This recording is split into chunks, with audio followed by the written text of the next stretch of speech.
Good morning, girls.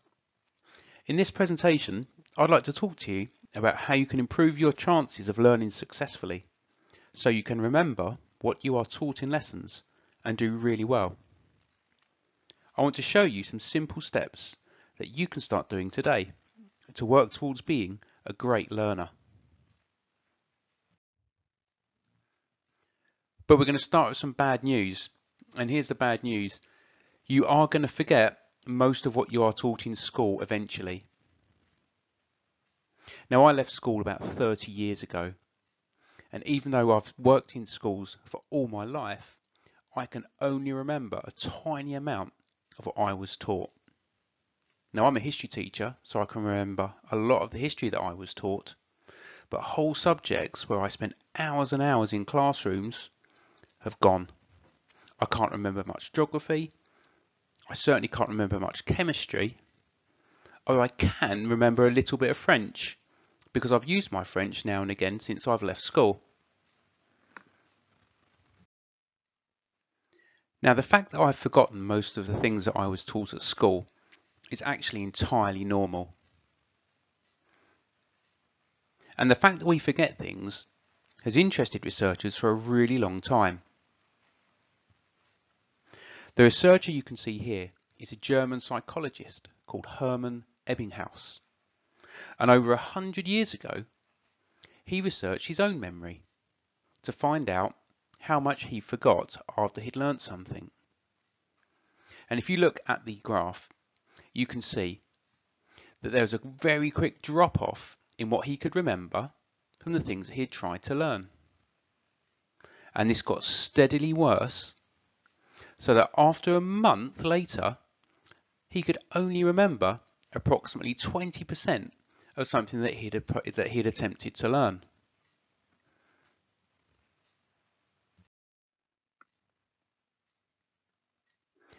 Now, during lockdown, I tried to do my own little piece of research on this.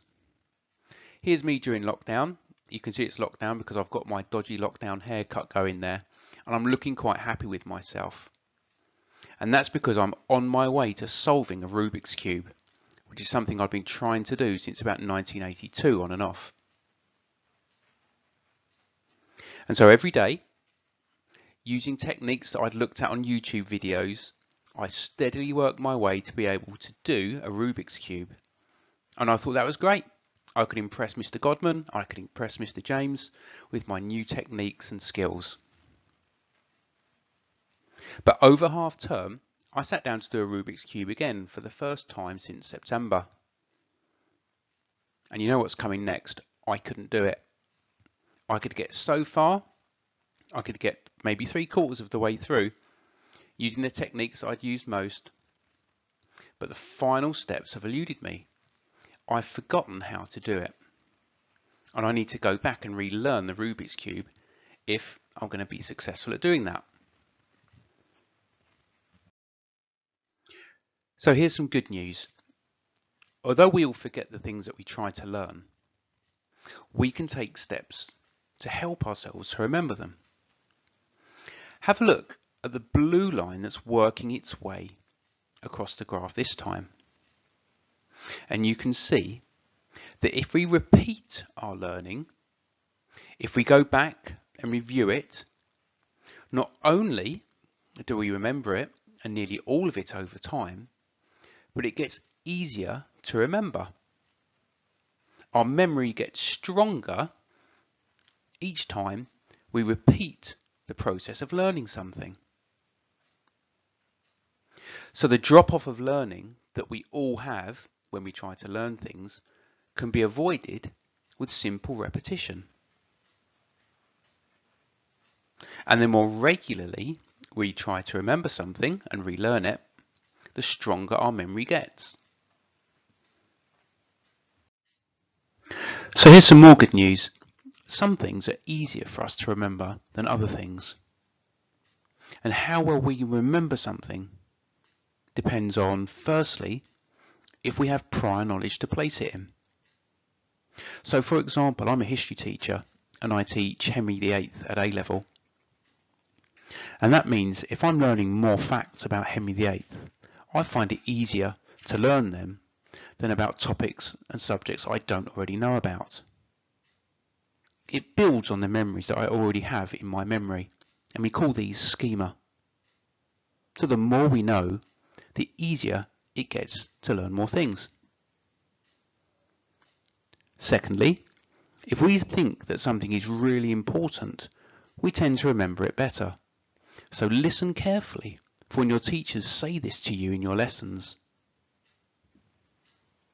Thirdly, if we're exposed to something more than once, if it's repeated, we find it easier to remember.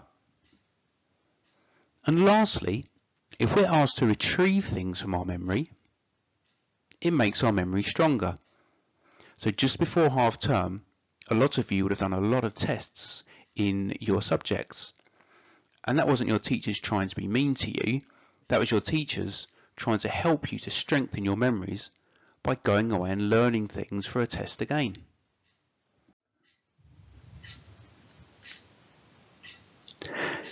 Now you might have seen this diagram before. You've got a version of it in your planner. And it shows you how you learn things, how something gets from your environment in a lesson, through your working memory, and then into your long-term memory. Now it's natural for you to forget things. Your working memory is really tiny. It has a really small capacity. It can only handle 3 or 4 pieces of new information before it gets overloaded. So don't worry if you don't remember everything that happens in your lessons. That's entirely normal. And also, there are 2 channels for information to go along to get into your long-term memory. The first channel is a visual channel. Those are things that you see. The second one is an auditory channel. They're the things that you read and things that you hear. And your brain finds it easy to remember things when it uses both these channels, when it dual codes. So this is why your teachers often present words and pictures to you in your lessons. It's to help you to remember.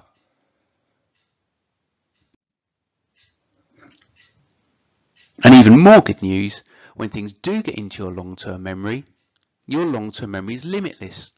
You can go on learning new things for the rest of your life.